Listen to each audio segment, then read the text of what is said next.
do not include the Book of Enoch.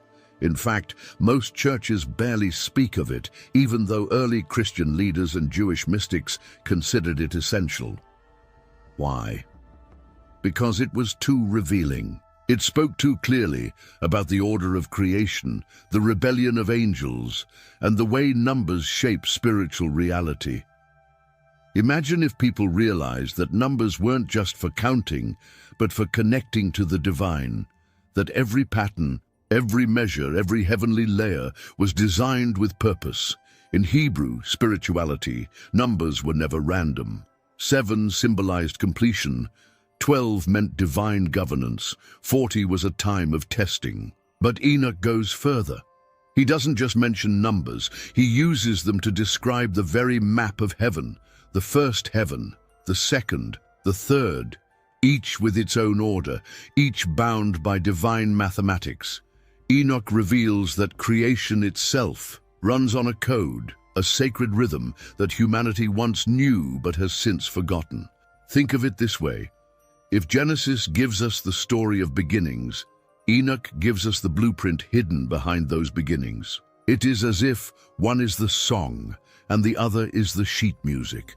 Without Enoch, the melody of Scripture is incomplete, missing notes that were always meant to be heard. And this is why, for thousands of years, religious authorities kept Enoch at the margins. They knew the danger of knowledge, that when people hold the key, they can open doors that power wants to keep locked. Yet, today, the Book of Enoch is resurfacing. Translations are being studied, numerology is being decoded, and people are realizing that the 10 heavens are not myth, but part of a spiritual structure that aligns with ancient Hebrew thought and even modern science. The opening of this journey is not just about one man, Enoch, walking with God. It's about rediscovering what humanity was always meant to know, that heaven is layered, that numbers are divine language, and that the secrets of creation are not lost, they are waiting to be remembered. So, if you've ever wondered why your Bible feels incomplete, if you've ever felt there was more to the story than what was preached on Sundays, and if you've sensed that numbers hold more than arithmetic, that they carry messages, then stay with me. This documentary will take you through the 10 heavens, through the hidden numerology of Hebrew faith, and through the lost wisdom that connects earth to eternity. Before we go further, I want you to be part of this journey. With me, subscribe to this channel and help us reach 10,000 subscribers, because together we can bring these lost truths to light. Share this video with friends and family who need to hear it. If you'd like to support this work directly, you can send a super thanks. Your support helps keep these revelations coming. And finally, write your name and city in the comments so we know where this community is growing across the world. And don't forget, I've placed links in the description where you can access the 88 Books Ethiopian Bible and the complete Book of Enoch. These aren't just books, they're windows into the truth hidden for ages. Now let's step into Enoch's vision, where heaven itself unfolds like a map, and where numbers reveal the very code of God's creation. Numbers were never viewed as meaningless symbols on a page in the Hebrew tradition. They held depths of significance that went well beyond what could be tallied or computed. Numbers represented the harmony of the universe, the order of creation, and the rhythm of divine law that permeated every facet of existence in the ancient world. They were speaking a language that linked the visible to the invisible, the human to the divine, and the earth to heaven. When they talked about numbers, they were not just doing math. The degree to which Hebrew spirituality was rooted in numbers was among its most important features. They saw divine patterns reflected in the repetition of numbers as they observed the natural cycles of life, as demonstrated by the 7 days of creation, when God brought the universe from chaos into order before taking a 7th day to rest. 7 came to represent completion. The 12 tribes of Israel represented the number 12, which stood for unity within diversity and was a representation of the divine structure.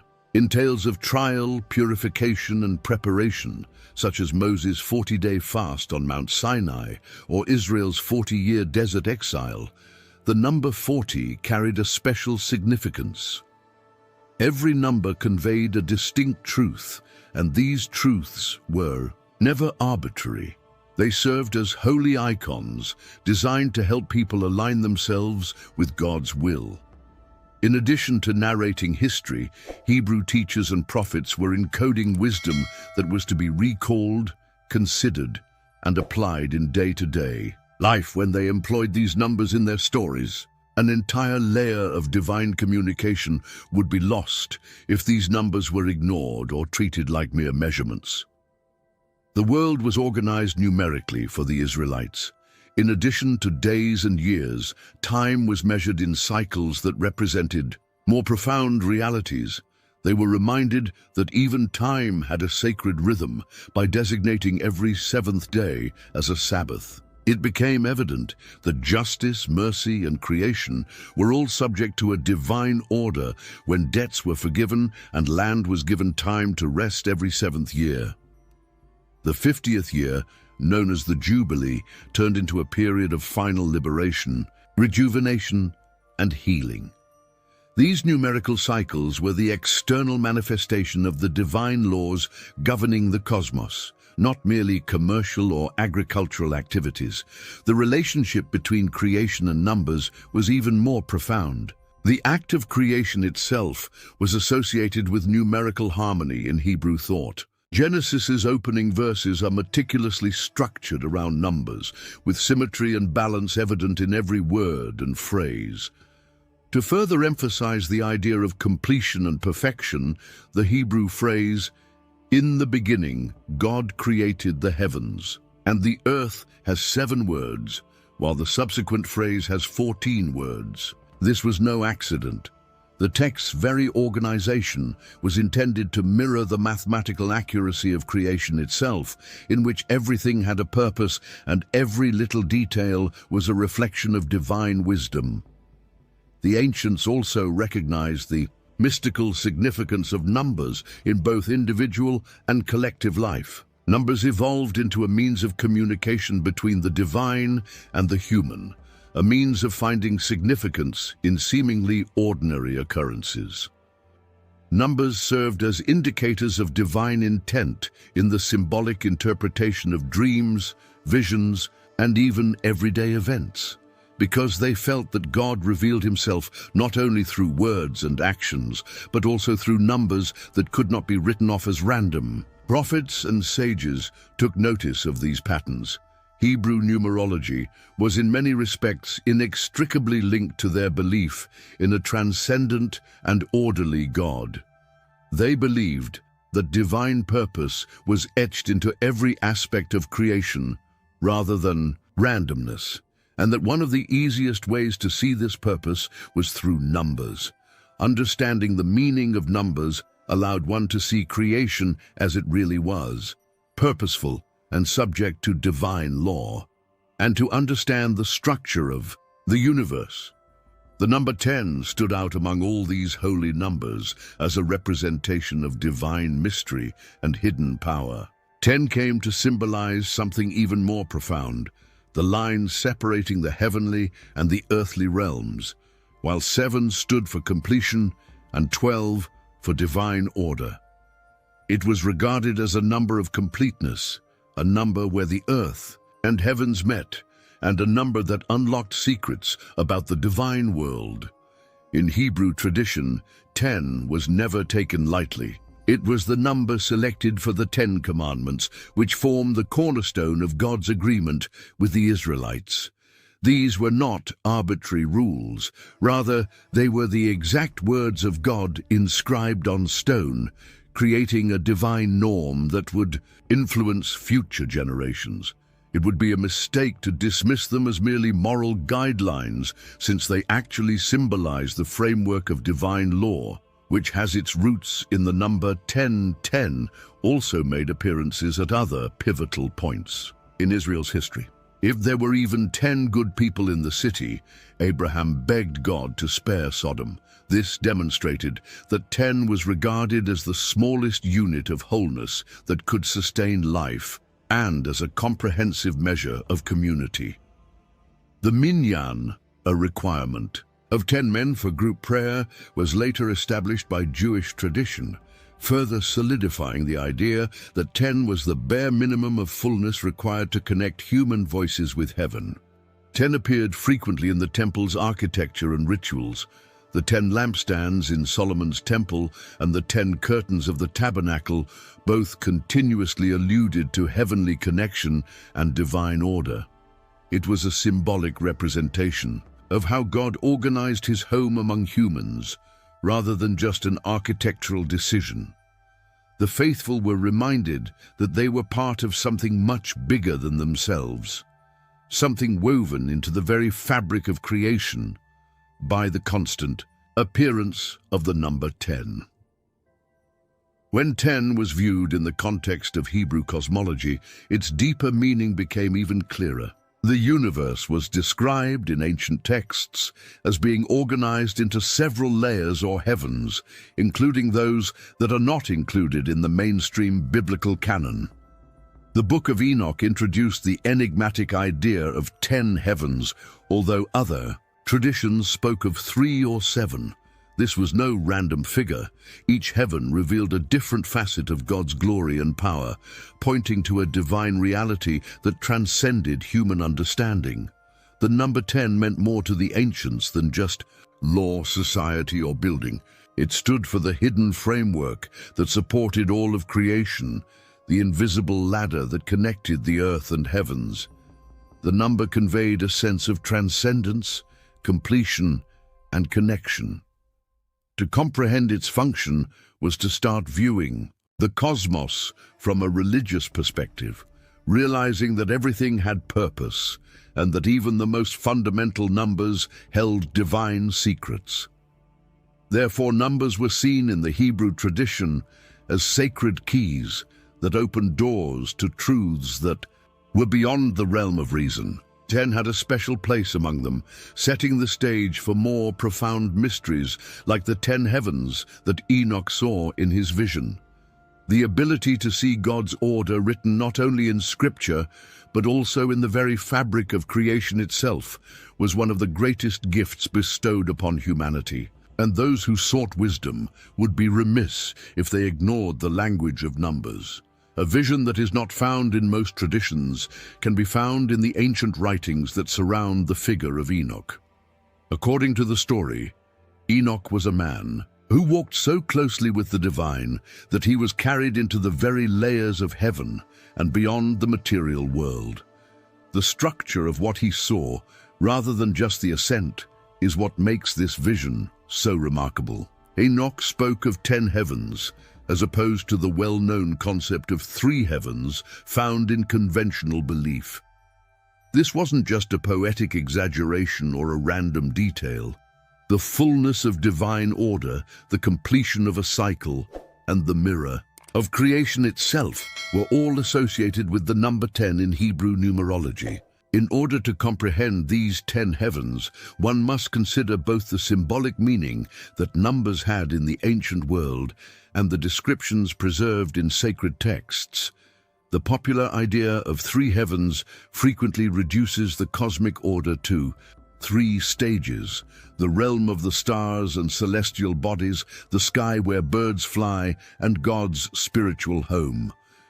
Although this 3-tiered vision gained widespread acceptance, it is much simpler than the layered ascension that Enoch's vision depicts. Every heaven he encountered on his journey unveiled a new area of life, a hierarchy of places as well as spiritual truths. According to Enoch's vision, creation itself is interwoven into a series of phases, each of which has a distinct significance and corresponds with a step toward the divine.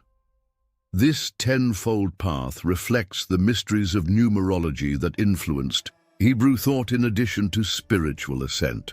According to Enoch's story, the first heaven is frequently referred to as the foundational layer. It is the area that connects the world of humans and the heavens above, and it is the closest to the earthly realm. The familiar elements of creation, winds, clouds, and the natural forces that control time and weather remain present here. According to numerology, the first heaven is the beginning, the germ of everything that will come to pass. It speaks to the number one, which is a representation of harmony and the spark that creates life. The spiritual truth that everything starts with the one, from unity, and spreads out into multiplicity, was more than just the sky above to the ancients. There was more mystery in the second heaven. It was believed to be a place where rebellious spirits were imprisoned and to contain the forces that opposed divine order. The duality of the number two is reflected in this contrast between order and rebellion. Two represents division and balance, light and darkness, harmony and conflict, according to Hebrew numerology. The understanding that there are both forces that pull away from and forces that pull toward the divine in creation is thus symbolized by the second heaven. This is revealed by Enoch's vision as a necessary component of the journey, something to comprehend as a component of the cosmic order rather than something to avoid. Enoch describes a paradise realm as we enter the third heaven. It is depicted as a garden of life brimming with beauty, tranquility, and plenty. This was the reward for those who walked faithfully, the home of the righteous. In numerology, the number 3 is frequently linked to divine harmony and completeness, a balancing act between opposites that creates a cohesive whole. That resonance is carried by the third heaven, which is the picture of creation as it should be, full and flourishing. Here, we see how numerology reveals the deeper significance of Enoch's journey. 3 is a symbol of spiritual harmony and wholeness, rather than just a number. The fourth heaven is defined as the location of celestial order, where the sun, moon, and stars are controlled. Time, cycles, and cosmic law all play a part in it. In numerology, the number 4 stands for order, stability, and structure. It echoes the 4 elements, the 4 directions, and the basis of life. In this paradise, Enoch observes that the cosmos is not haphazardly organized, but rather exhibits divine design through its seasons and cycles. A fact that people frequently perceive in the cadence of life is revealed by the fourth heaven. Everything moves in patterns, and these patterns have their origins in the eternal order of the heavens. The vision is made more mysterious by the fifth heaven. Here, Enoch comes across groups of angels, creatures that perform divine duties but are also visible during difficult times. According to some texts, they have fallen, while others portray them as melancholy and in need of restoration. 5 is frequently associated with transformation, change, and divine grace. It symbolizes a turning point where the stable starts to give way to the new. That feeling of change is embodied in the fifth heaven. It implies that there are processes of development and transformation even in the heavens, where the flaws of creation collide with the grace of God. Enoch sees angelic beings of higher authority in the sixth heaven. These angels maintain records, maintain order, and supervise cosmic events. This domain symbolizes discernment, accountability, and the operation of divine law. 6 has 2 meanings in numerology. Because it falls short of the Holy Seven, it can represent both imperfection and humanity, which was created on the 6th day. Thus, the conflict between authority and incompleteness is reflected in the 6th heaven. It depicts a strong, orderly, and knowledge-filled heaven that is still short of the fullness of divine perfection. In many traditions, the 7th heaven is regarded as God's home, but according to Enoch, it is one of the higher levels of the journey. The angelic hosts worship in wonder as the holy and righteous are assembled here. The number 7 represents divine completeness and the sacred rhythm that recurs throughout Hebrew tradition, including the sevenfold covenant, the 7th year of rest, and the 7 days of creation. This feeling of sanctity and perfection is echoed in the seventh heaven. It is the area where creation is in harmony with its source and where the divine presence is most palpable. Enoch's vision extends into the 8th, 9th, and 10th heavens after this hallowed number. Higher celestial powers, angelic beings of light, who are in charge of the constellations and cosmic harmony, are revealed in the 8th heaven, as demonstrated by the octave that introduces a new musical scale or the covenant of circumcision. On the 8th day, the number 8 represents fresh starts and eternal cycles. The transition into eternity beyond the perfection of heaven. 7 is symbolized by the 8th heaven. Even more enigmatic is the 9th heaven. According to some traditions, it is the throne of God's angels, where the highest beings stand and serve the divine constantly. In Hebrew numerology, 9 is associated with truth, completion of a cycle, and finality. The return to unity in 10 is just around the corner. Thus, the completion of the spiritual ascent and the completeness of preparation prior to the final union are symbolized by the 9th heaven. Enoch's journey culminates in the 10th heaven. The ultimate reality that all the other heavens lead to is the throne of God, which he sees here. In Hebrew numerology, 10 represents completeness, the reunification of all things, and fullness. It is reminiscent of the 10 commandments, the 10 words of creation, and the tenfold expression of the will of God. Enoch sees both the throne and the reality that creation is geared toward this unity in the 10th heaven. The perfection of 10 fulfills all the layers, all the numbers, and all the ascent stages. From a numerological perspective, the 10 heavens are stages of understanding rather than just locations. Every heaven reflects a divine principle, and every number reveals a spiritual truth. In the universe depicted in Enoch's vision, numbers are the very language of creation rather than merely abstract computations. This vision is made even more striking by the contrast with the more straightforward concept of 3 heavens. It implies that the universe is far more complex, multi-layered and mysterious than most traditions make it out to be.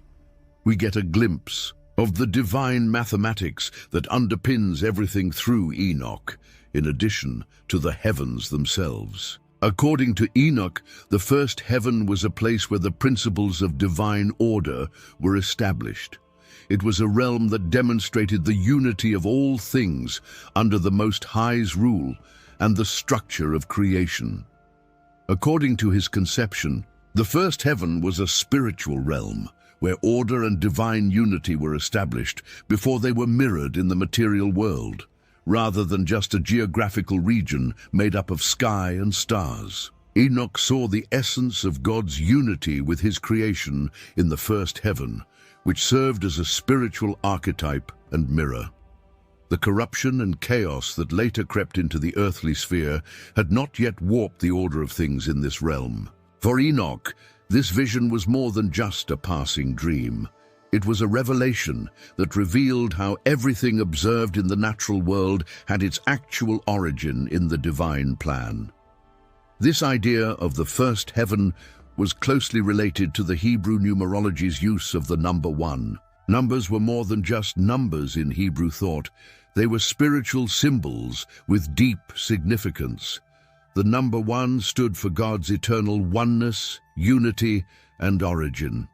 The undivided source from which all multiplicity sprang was the number of divine simplicity. Enoch witnessed this symbolism in action when he gazed upon the first heaven, which symbolized the primordial beginning of all creation and was a pure order that was unbroken by division. Since God is the Alpha, the beginning and the foundation, upon which everything else is built, the unity of the first heaven was a direct reflection of God's unity. Enoch learned profoundly spiritual lessons from this, including the fact that everything eventually flows from and returns to this one divine source, regardless of how complicated life gets. Deep lessons about the nature of creation and the relationship between humans and God were also conveyed by the unity represented by the number one. The first heaven in Enoch's vision served as a reminder that real harmony can only be attained by recognizing that division and separation are only illusions and aligning oneself with divine order. God cannot be broken or reduced any more than the number one can be divided without losing its identity. This vision demonstrated to the faithful that all of creation is still rooted in the one who created it, and that living a moral life means continuing to be aware of this unbreakable unity. Therefore, the first heaven served as a cosmic lesson in faith, teaching humanity that divine order rooted in oneness rather than chaos or chance is the source of all things. The arrangement of the heavens, in accordance with divine mathematics, was also depicted in the vision. Echoing the perfection of God's design, the first heaven was not an accident, but rather a purposeful first step in a series. Enoch saw the wisdom that rules all creation in this heavenly order, where nothing is random or pointless. The first heaven served as the cornerstone of the entire celestial hierarchy, much like the number one serves as the base from which all other numbers flow. Every spiritual reality developed from the truth revealed in this first realm, and every higher heaven was constructed upon its order. It was evident from Enoch's vision that the higher realms could not exist without the unity and foundation of the first heaven. Enoch saw the spiritual teachings concealed in the first heaven in addition to the numerological symbolism. The exhortation to reunite with the divine was among the most significant lessons. Enoch was reminded by the first heaven that creation has a single origin, despite humanity's natural tendency to split itself up into nations, classes, languages, and beliefs. This was a spiritual law, not just an abstract truth. To live in harmony with God meant to walk in the simplicity of truth, to embrace that original oneness, and to remove all false divisions. In order to find peace and divine order, the vision urged humanity to reorient itself toward unity with the Creator. The concept of beginnings was another unspoken lesson. Every journey needs a starting point, and every life has its roots in God's design, as the first heaven demonstrated. Enoch was reminded that the beginning is always in God, regardless of how far humanity may wander or how lost it may feel. God himself is the source and the end of existence, and everything is ultimately drawn back to him, according to the symbolism of one. For Enoch, who lived during a period of growing evil on earth, this lesson was particularly crucial. His vision assured him that the divine order remained unwavering and that the first heaven, the place where creation began, continued to pulse with unity, even as corruption swept through humanity. Additionally, the first heaven contained a lesson about purity and simplicity. Fundamentally, the first heaven reflected the serene and flawless order of the divine, rather than being overrun with chaos or division. In Hebrew thought, the number one stood for the indivisible, the unbreakable essence, the pure. Enoch realized that living in harmony with God meant regaining this spiritual purity and letting go of the world's distractions and complications in order to concentrate on the one crucial relationship with the Creator. The vision demonstrated that real wisdom can be found in the simplicity of acknowledging the one who holds everything together, rather than in endless complications. There was also a moral lesson about obedience and authority in this heaven. Enoch was reminded that God's authority was the ultimate and undivided source of all power, because the first heaven represented the dawn of divine order. No authority outside of God could genuinely stand, as represented by the unity of the first heaven. Living in accordance with God's will meant living within the security of this unwavering foundation, whereas rebelling meant stepping outside of order and into chaos. In this sense, the first heaven served as both a warning and a vision of divine beauty. Humanity could only find security by acknowledging the One. The relationship between the divine and the human spirit was perhaps the most important lesson concealed in the first heaven.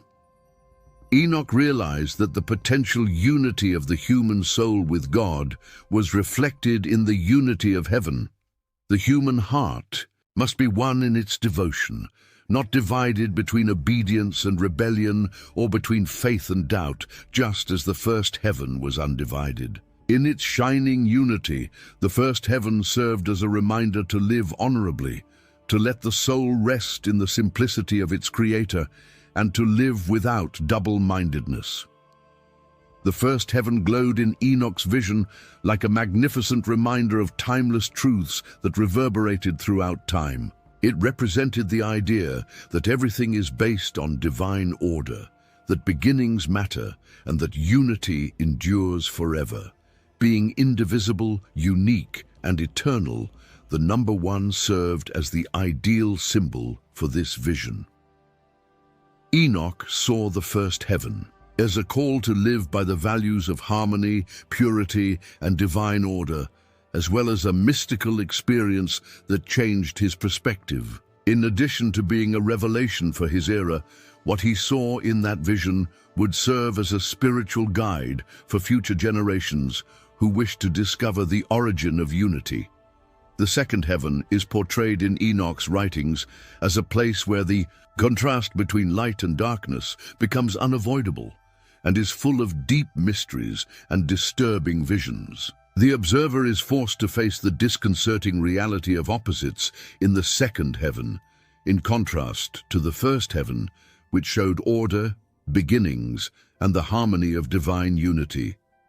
According to Enoch, he sees a place where two forces appear to be locked in perpetual opposition, reflecting the fact that creation itself was based on tension, polarity, and division rather than just simplicity. As the chaos of division and the beauty of balance coexist, this world serves as the platform for exposing the idea of duality.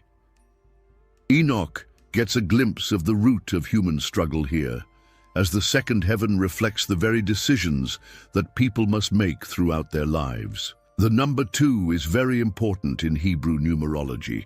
The number 2 presents the first idea of division, whereas the number 1 stands for divine unity and oneness. It is a number of duality, representing two opposing but related forces: good and evil, life and death, and light and darkness. 2 requires a decision, in contrast to one's flawless perfection. It forces creation to choose between walking in harmony through balance or in destruction through conflict. Because it represents the possibility of both union and division, 2 is never neutral in sacred numerology. Therefore, it is possible to interpret Enoch's second heaven as a symbolic representation of this numerological reality. Since there could be no true unity without the potential for division, this is the area where humanity's freedom of choice first becomes apparent. Because it illustrates the effects of imbalance, Enoch's vision of this heaven is also extremely unnerving. He sees fallen beings in the second heaven, spirits imprisoned in darkness, exiled from the peace of the higher planes. These organizations serve as warnings of what happens when choice sways away from balance and toward corruption. They are not just symbolic. According to the imagery, the number 2 carries the risk of separation, even though it can also stand for a sacred balance, such as the union of male and female, heaven and earth, or body and spirit. The same number that makes marriage, partnership, and harmony possible also makes rivalry, treachery, and division possible. The second heaven thus turns into a mirror, revealing to humanity both the blessing and the peril of duality. The structure of the universe also reveals the hidden meaning of the number 2. Pairs characterize creation itself: body and soul, land and sea, sun and moon and day and night. The divine wisdom that balance is necessary for harmony to develop is reflected in each of these dualities. However, there is tension in these pairs because one side always seems to be in contrast to the other. Humanity is called to wisely navigate these dualities because it was created to live between them. According to Enoch's vision, the second heaven is a place of testing rather than neutrality. Both angels and humans are forced to consider whether they will live in harmony with the will of God or fall into the chaos of division. This realm teaches that duality is inevitable from a spiritual standpoint. Living entails making decisions, balancing light and shadow, and juggling discipline and desire. Because it is a reflection of the human condition, rather than just an otherworldly realm, this is why the second heaven is so significant in Enoch's vision. Humanity must understand that every choice leans either toward restoration or separation, just as the fallen spirits Enoch saw had chosen to separate from the divine order. This makes the second heaven a symbolic stage for the drama of human free will, as well as a cosmic location. Testimony is also taught by the Hebrew meaning of the number 2. According to the Torah, 2 witnesses must attest to the truth. This demonstrates that 2 is the number of strength and confirmation in addition to division. A testimony needs to be supported by multiple voices in order to be considered credible. Spiritually speaking, this indicates that 2 people working together are more powerful than one person speaking alone.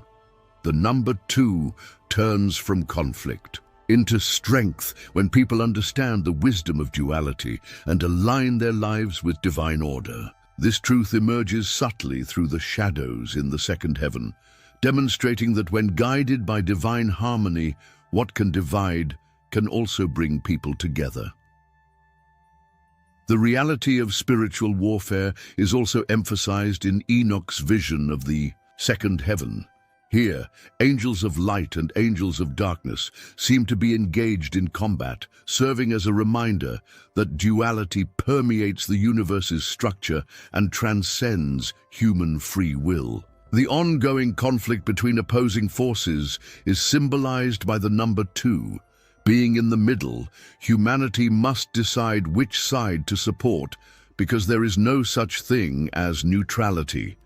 In his writings, Enoch exhorts his audience to realize that the price of compromise is revealed in the second heaven. The spiritual ramifications are significant because to support one side is to reject the other. The way that the second heaven's symbolism resonates in interpersonal relationships is what gives it such potency. Relationships between brothers and sisters, parents and children, and men and women are all burdened by duality. Harmony blossoms when unity emerges, but conflict arises when balance is lost. Therefore, the second heaven is not far away in some far-off spiritual realm. It is as close as the relationships we struggle in, as close as the choices we make between forgiveness and vengeance, love and hatred. The fallen creatures that Enoch witnessed serve as metaphors for what occurs when decisions become harmful and when love degenerates into rivalry. The task facing humanity is to find equilibrium and turn life's dualities into unity rather than division. 2 also alludes to the secrets of creation itself in numerological theory. The divine unity had to permit division, a separation of the whole, in order for creation to exist. Waters above had to be separated from waters below, light from darkness. There couldn't be any multiplicity or world to live in without 2, and the second heaven represents this paradox. While division allows for existence, it can also be destructive if it is not balanced. The second heaven, where the dual nature of creation is perpetually displayed, is a testament to this paradox, according to Enoch's vision. Therefore, the second heaven is a mirror of conflict, division, and decision, rather than a straightforward place of beauty and harmony. It represents the profound realities that are concealed in the number 2.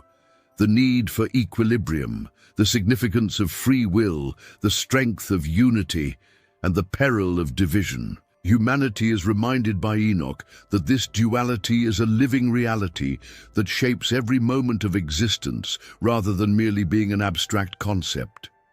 Walking in harmony with divine order means walking in balance, while giving in to division means sharing the fate of the fallen creatures that live in its shadows, according to the second heaven. The third heaven is vividly described in Enoch's writings as a place where judgment and paradise coexist in perfect harmony. It is frequently portrayed as an incredibly beautiful place where the righteous are rewarded, but it also contains extremely harsh chambers where justice is served to those who disobey divine law.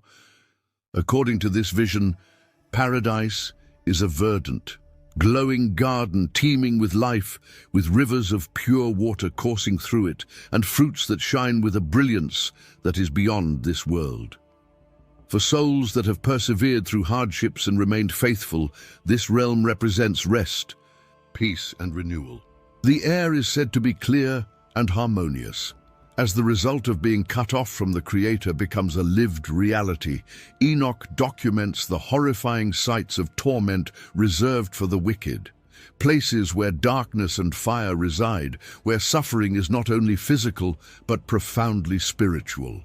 This dual picture of paradise and punishment in the same heaven serves as a reminder to humanity that grace and judgment are inescapable parts of the divine design and represents a higher order in which reward and justice originate from the same divine authority. The significance of the third heaven is explained by the number 3's symbolism. Numbers have profound symbolic meaning in Hebrew thought and are more than just indicators of quantity. It is believed that the number 3 represents the completeness and perfection of God. As demonstrated by the patterns found in Scripture and creation, it reflects harmony, stability, and balance. Time unfolds in the past, present, and future.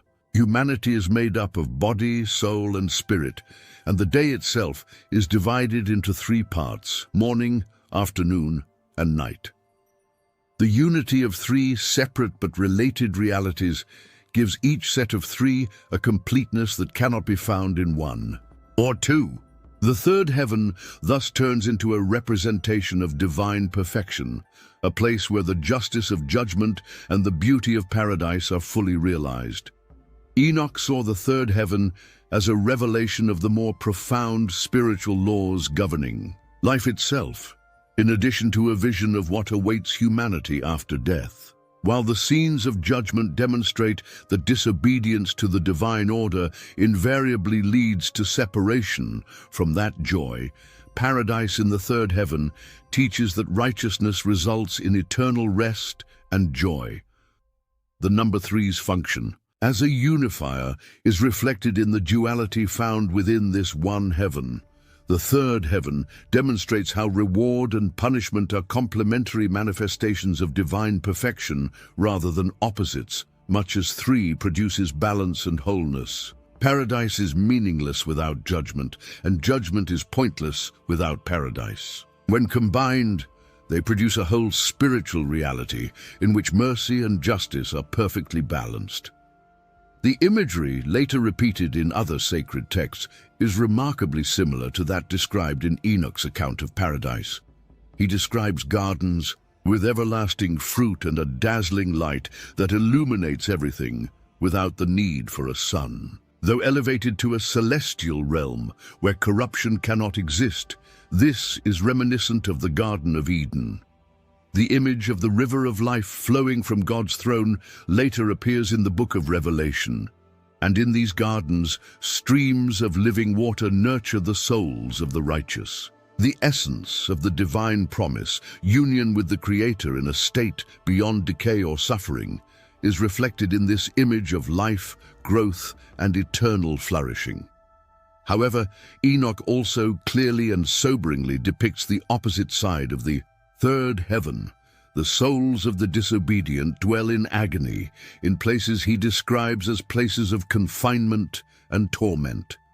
These are the unavoidable results of lives lived in defiance of the divine order, not random punishments. Where light and harmony are lacking, fire and shadow take on the role of symbols of separation.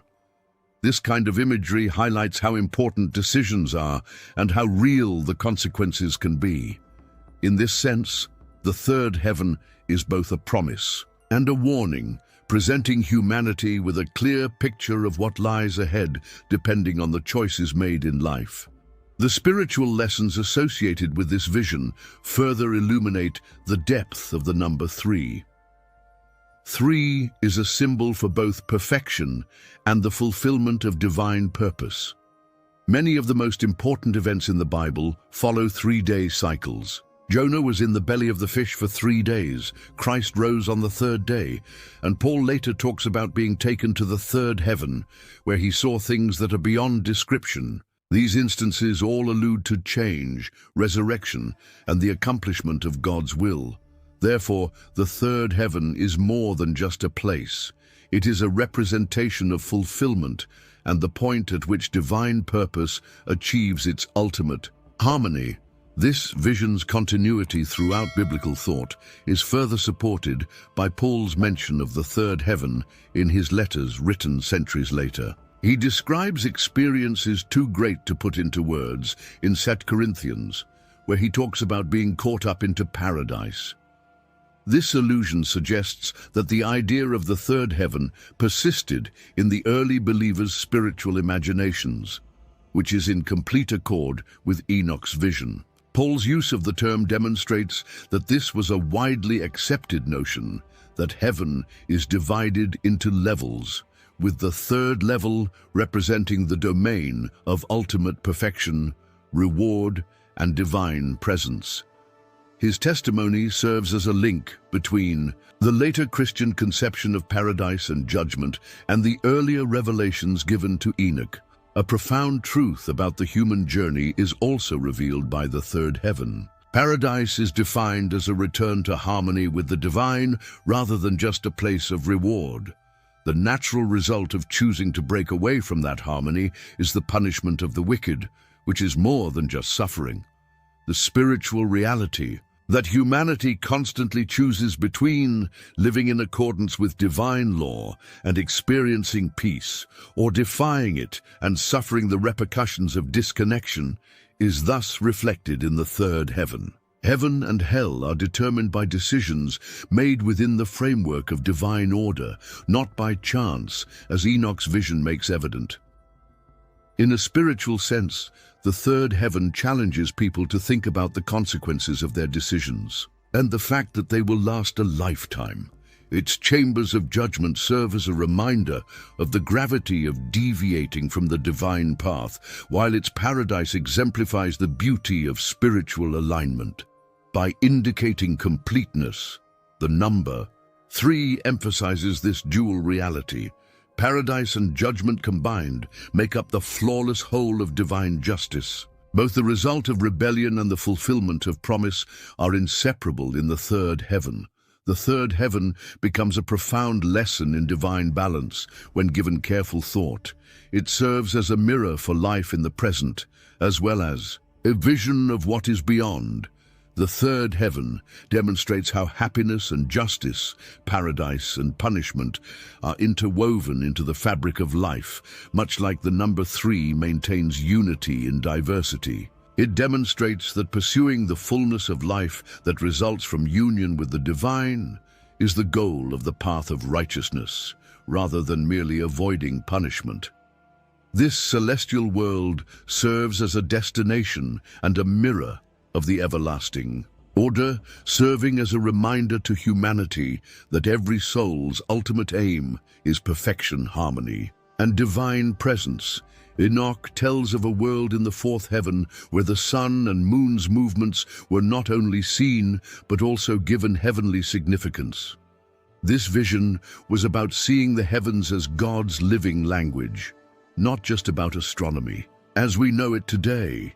Indicating days, seasons, and sacred rhythms, the celestial bodies were purposeful tools of time and order, rather than haphazard lights dispersed throughout the night sky.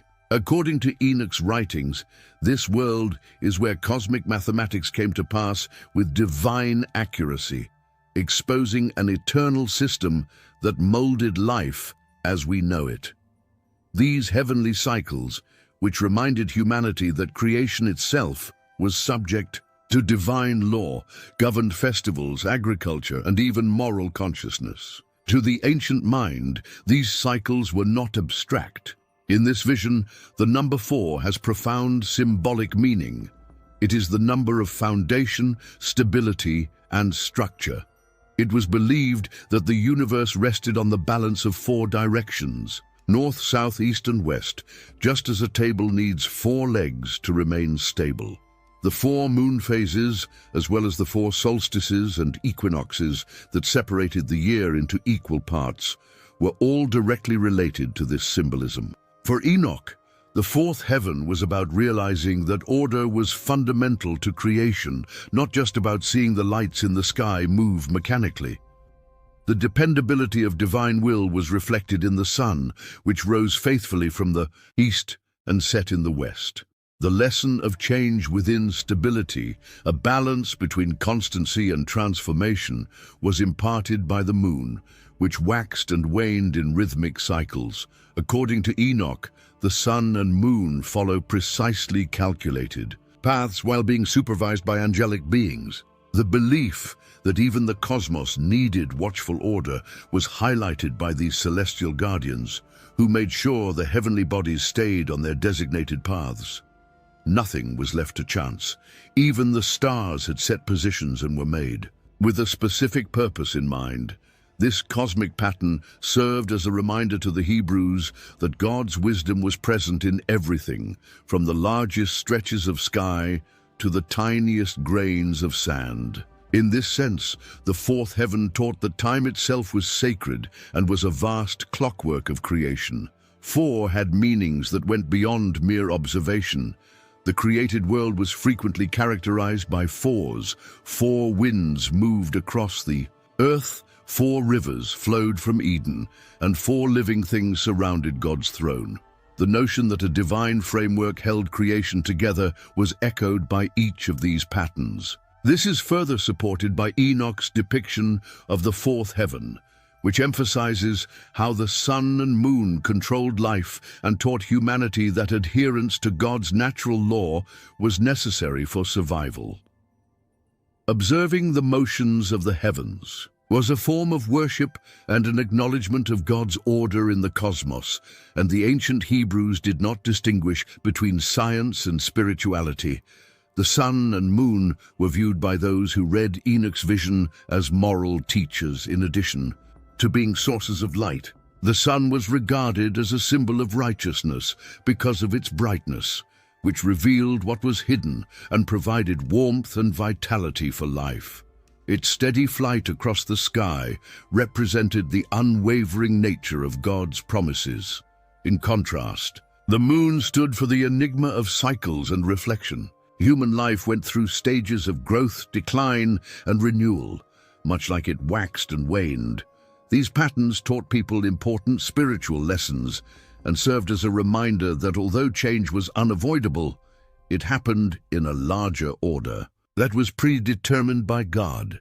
The sun and moon cycles were frequently used by the Hebrews to indicate sacred time. The lunar phases and solar seasons were used to determine holy convocations, festivals, and Sabbaths. In this sense, the calendar was a gift from God rather than a human creation.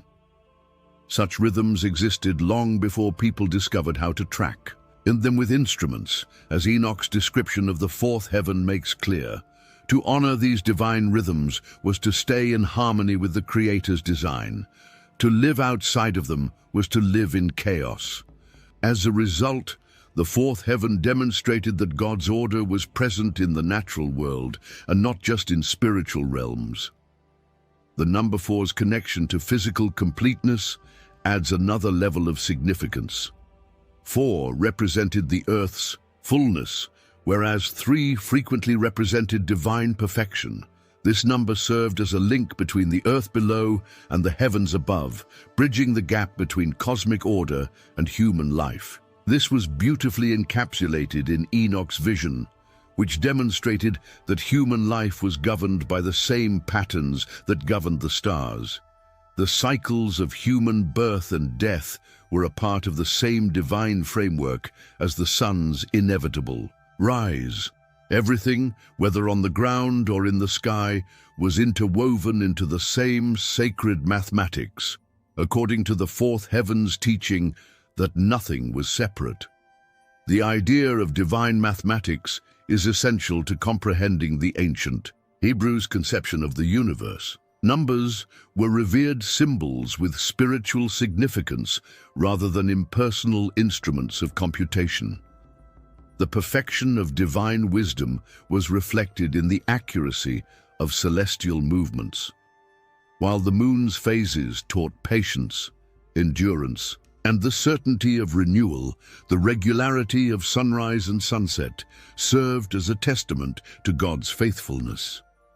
For the ancients, examining the heavens was about identifying the spiritual lessons ingrained in creation, not about estimating distances or forecasting eclipses.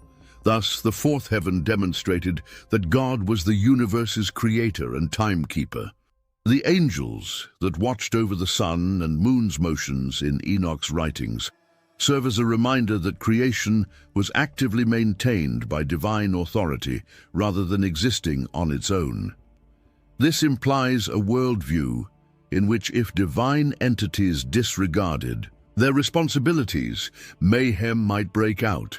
Despite its fragility, the universe's order was upheld by constant divine supervision. This served as a reminder to humanity of how crucial it is to live in accordance with that order. People were supposed to uphold God's commands in the same way that the celestial bodies did. The fourth heaven, which taught that harmony in the heavens required harmony on earth, served as both a warning against deviation and a vision of cosmic stability. There is a connection between the sun and moon's influence on human time and more. General spiritual truths. While the moon controlled the night and denoted the months, the sun marked the day by separating light from darkness. Together, they made sure that time was balanced for humanity. Day and night served as a metaphor for the harmony of revelation and mystery, labor and relaxation, and faith and clarity. The fact that these cycles kept repeating showed Enoch and the Hebrews that divine law was constant. Ignoring them was a transgression of the sacred rhythm of life. In the end, the fourth heaven vision serves as a reminder that the universe was intentional rather than random. Meaning permeated every orbit, every ascent, and every setting. The number 4 represented the stability that underpinned all of creation, which was mirrored in the 4 seasons, the 4 directions, and the 4 moon phases. By acknowledging this, people were able to see themselves as a part of a greater scheme, a creation in which nothing happened by accident. As they dutifully followed their paths, the sun and moon served as a continual reminder that the Creator's hand was ever present. Living with wisdom meant being conscious of this order. Ignoring it meant running the risk of devolving into chaos. Enoch demonstrated through the fourth heaven that the language of creation was written in rhythm and light, a divine mathematics that spoke of stability, order, and the profound harmony between the earth and heavens. Enoch is transported to the fifth heaven, a world that is different from the others he has seen. It is characterized by a dense atmosphere of sorrow, grief, and restless energy rather than radiant light or harmonious order.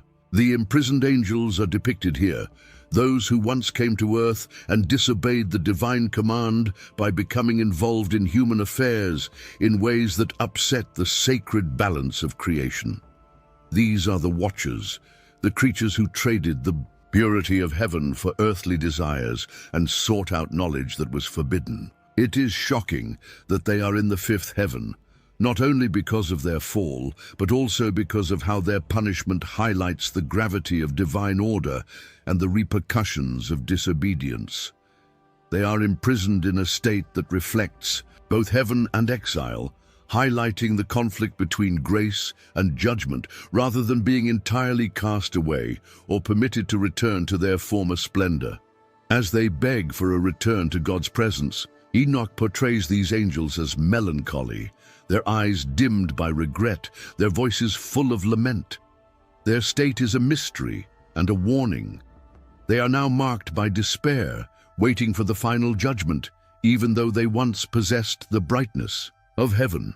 Their captivity in the fifth heaven illustrates how divine justice balances restraint and the potential for restoration rather than merely erasing or destroying. In Enoch's vision, what is most noticeable are their somber cries, their yearning for what was lost, and their incapacity to reverse the decisions they made when they left their station, not the severity of their chains.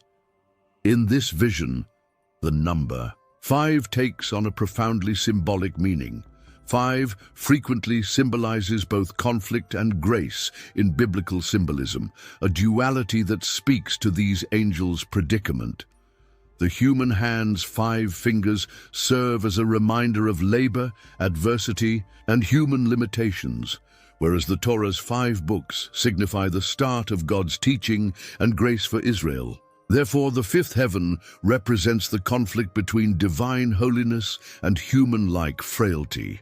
It is a place where powerful beings must contend with their own rebellion while still being maintained within the parameters of God's creation. Even fallen beings are kept in the story until the designated time of judgment, as if heaven itself recognizes that even rebellion cannot break the cosmic order.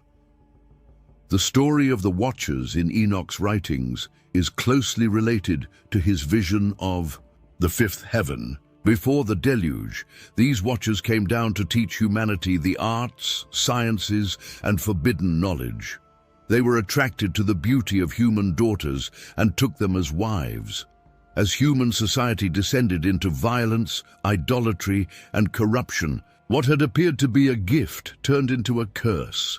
The very fabric of creation was in danger from the Nephilim, the famous giants that were the progeny of these unions. The flood was God's retribution not only for humanity's immorality, but also for the disturbance of the cosmos caused by these disobedient creatures. In the fifth heaven, Enoch now sees the Watchers in their wake, shackled and waiting for the verdict. Their glory diminished, their power taken away, but their continued existence acting as a constant reminder of the perils of arrogance and disobedience. In the world of the fallen angels, divine patience is just as important as punishment. Although Enoch hears their supplications and pleas for forgiveness, he is instructed to inform them that their requests will not be answered. This illustrates the conflict between God's justice and grace. God hears but does not compromise. The fifth heaven turns into a reflection of human nature, where decisions have repercussions and the desire for forbidden things can lead to destruction, but life is still contained within the bounds of divine order. Even their rebellion was unable to topple the cosmic order, and the angels' incarceration is a form of structured justice rather than haphazard chaos. The intersection of grace and conflict in this realm echoes the symbolism of 5. In Christian tradition, the 5 wounds of Christ later became a symbol of redemptive suffering, while the 5 pillars of instruction in the Torah stand as guidance. 5 is a number that symbolizes humanity as much as divinity. The struggle between the purity of heaven and the corruption of earth was symbolized by the fallen angels in Enoch's day. Their punishment serves as a reminder that God's grace endures in the form of postponed judgment, allowing people to grow, learn, and repent, even in the face of rebellion. As a reminder that grace is not cheap, and that the balance of divine order is never abandoned, the fifth heaven turns into a location where cosmic tension is most apparent. The drama of the angels' fall and a mirror of their own hardships would have been seen by the ancient Hebrews in this vision. Foreign gods, foreign customs, and the lure of forbidden knowledge were all constant temptations for Israel. Israel fell into cycles of idolatry and exile, just as the angels did when they left their station and wanted something that was not theirs. Hence, the fifth heaven is a prophetic warning as well as cosmic history. It displays the cost of sin, the allure of forbidden power, and God's patience in delaying judgment until the right moment.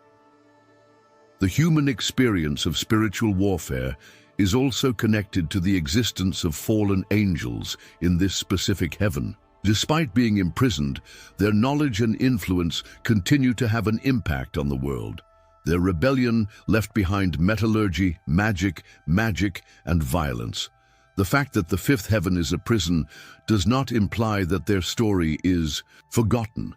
Rather, it demonstrates how the echoes of their rebellion are contained within heaven itself. With only what remains of their teachings, humanity must contend with the opportunity to return to divine wisdom as well as the curse of misapplied knowledge.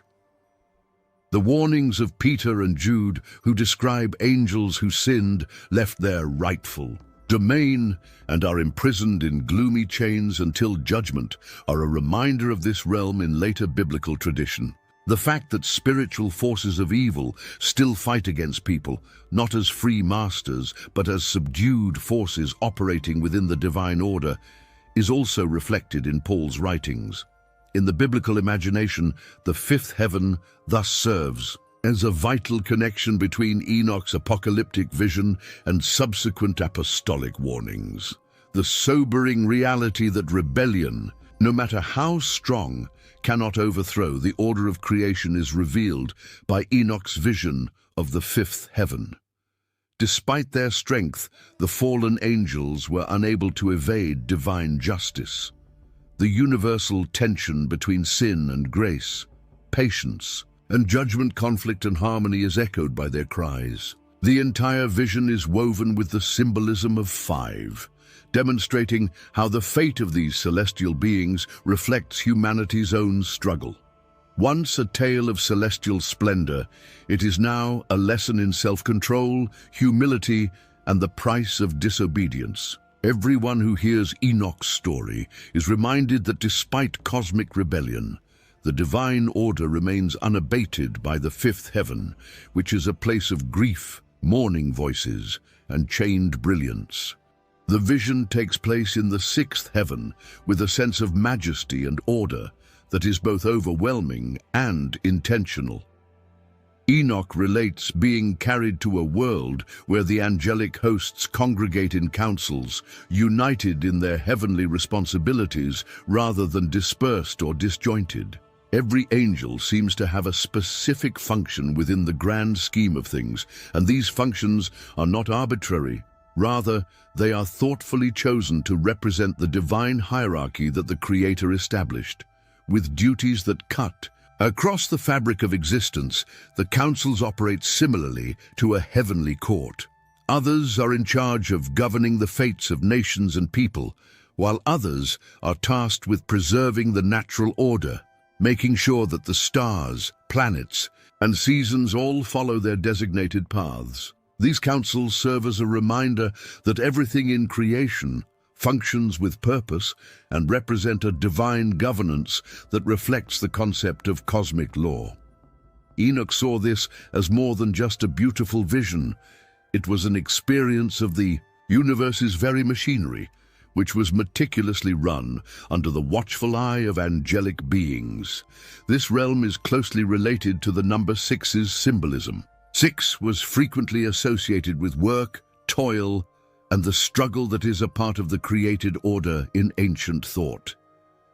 It is the number of days that the world was created, with the seventh day set aside for holiness and rest. To live in the sixth heaven is to observe the continuous process of divine management, the endeavor that comes before final fulfillment. The forces of creation are still being arranged toward their ultimate goal here, so it is a place of preparation rather than rest or finality. It symbolizes the struggle, labor, and struggle that humanity must go through in order to reach fullness. In this sense, the sixth heaven serves as a link between the perfection of the higher planes and the imperfections of earthly life. It demonstrates that effort comes before completion and work comes before rest. The sense of harmony within this labor is also emphasized in Enoch's vision. Even though the councils are constantly working, their efforts don't seem taxing. Rather, they seem to have a purpose, as if the struggle itself had significance. In this context, angels are active participants in the ongoing creation story rather than merely messengers. They carefully consider, lead, and carry out the will of God. According to some texts, the angels in the sixth heaven even keep a celestial ledger that reflects the moral fabric of the world below, recording human deeds. The sixth heaven thus serves as a mirror for human accountability, serving as a reminder that our deeds are remembered and reverberate into higher planes. Another central theme of this level is the preparation for divine encounters. The heavens appear to be teaching Enoch about responsibility and order before he can ascend further by giving him the vision of angelic councils. The soul needs to understand structure before it can understand transcendence, just as the number 6 represents preparation before completion. Learning the language of discipline, duty, and harmony is a prerequisite for meeting God face to face. The councils of angels serve as both administrators and educators, demonstrating through their very existence how everything is maintained by divine order.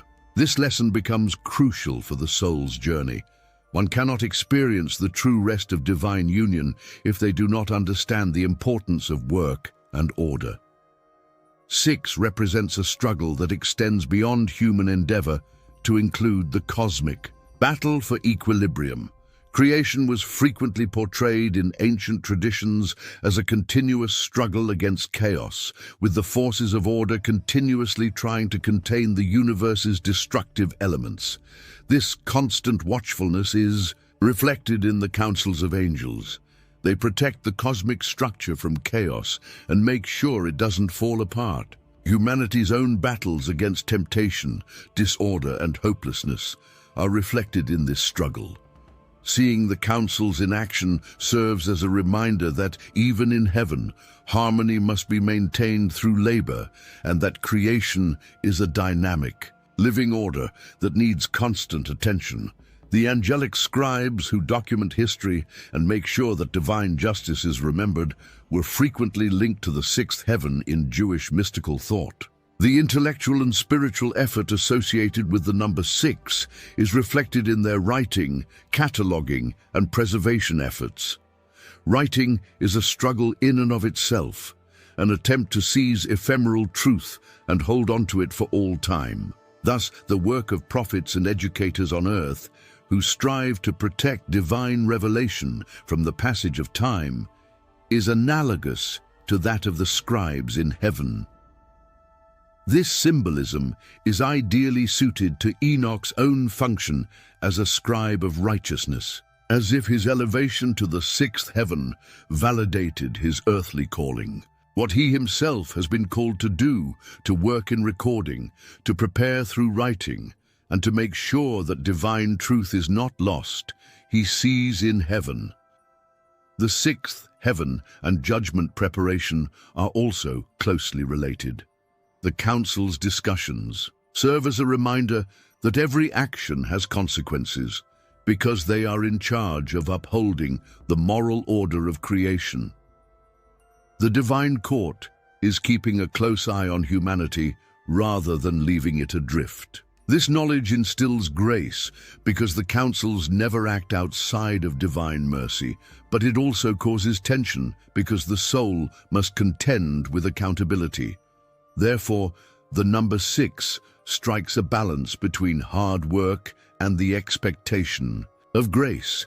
It serves as a reminder that labor is not in vain, since it primes the soul to receive that which it does not yet fully comprehend. The soul must go through its hardships before entering divine rest, just as the world works for 6 days before the Sabbath.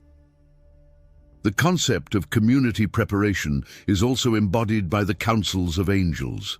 Every angel in this heaven collaborates and deliberates with every other angel. None works alone.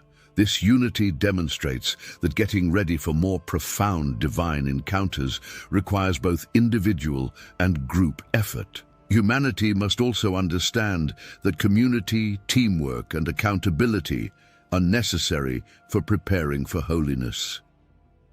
The councils serve as a divine example of how societies ought to function on earth, justly, harmoniously, and with a willingness to work together for the common good. Therefore, Enoch's vision appeals to entire societies as well as individual souls, imploring them to emulate the divine order in their own governmental and social structures.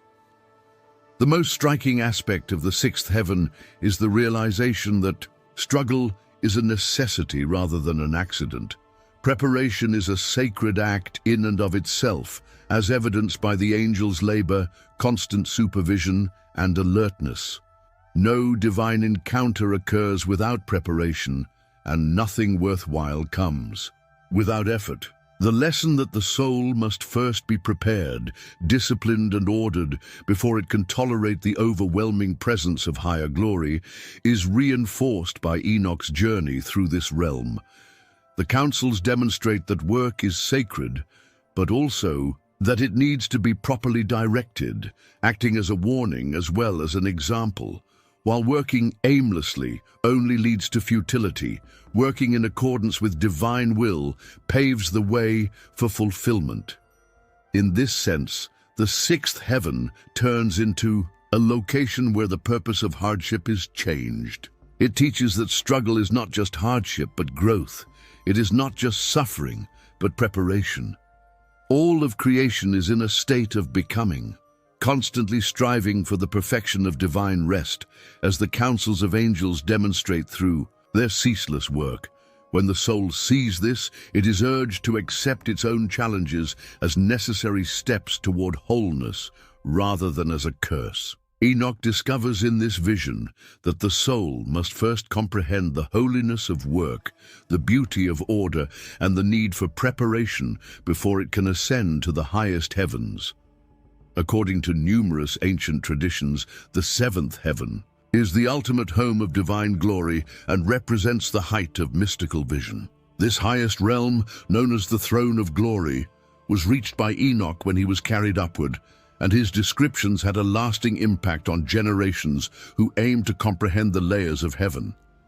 The energy is completely different here than in the lower levels, where angels were messengers, warriors, or soul keepers. It is now a place of finality and fullness rather than stress, preparation, or conflict. Enoch tells of seeing the radiant throne in this highest heaven, encircled by angels so holy and strong that even their light seemed too much for the human mind to handle.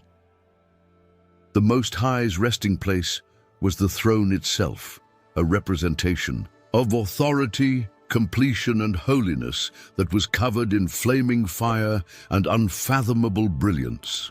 This vision strongly connects with the symbolism of the number 7. 7 is a sacred symbol of completion and perfection in Hebrew thought, not just another number in a sequence.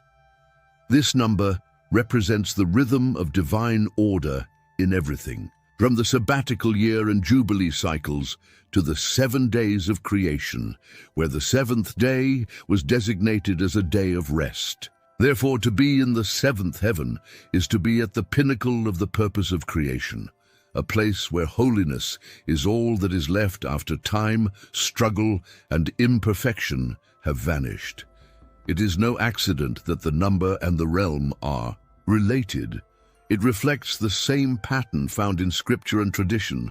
The 7th day, which stands for wholeness and divine presence, comes after 6 days of preparation and labor. Enoch saw ascending to the seventh heaven as more than just a journey. It was a symbolic step toward fulfillment and the fullness of what it means to be in God's presence. However, many ancient cultures also held the number 7 in high regard, so its reverence is not limited to Hebrew thought. 7 was frequently associated with totality and divine authority in Mesopotamian culture, where 7 deities ruled the universe. 7 planetary bodies that are visible to the naked eye were identified by Babylonian astrology and given divine significance. Many of their myths also mentioned the 7 gates that one must pass in order to enter the underworld or get close to a god's throne. Similar to this, 7 was associated with life and death cycles in ancient Egypt and was used as a sign of protection and the completion of the soul's journey in funerary texts. Philosophers and mathematicians in the Greek world admired 7 for its enigmatic qualities, as it did not neatly fit into the evenness or oddness pattern, but rather represented a distinct number. They viewed it as the ideal synthesis of heaven and earth, combining the earthly 4 with the divine triad. This respect across cultural boundaries emphasizes how the number 7 has deep symbolic meaning. 7 was frequently seen as a number that indicated something outside the norm by societies that were trying to make sense of the universe.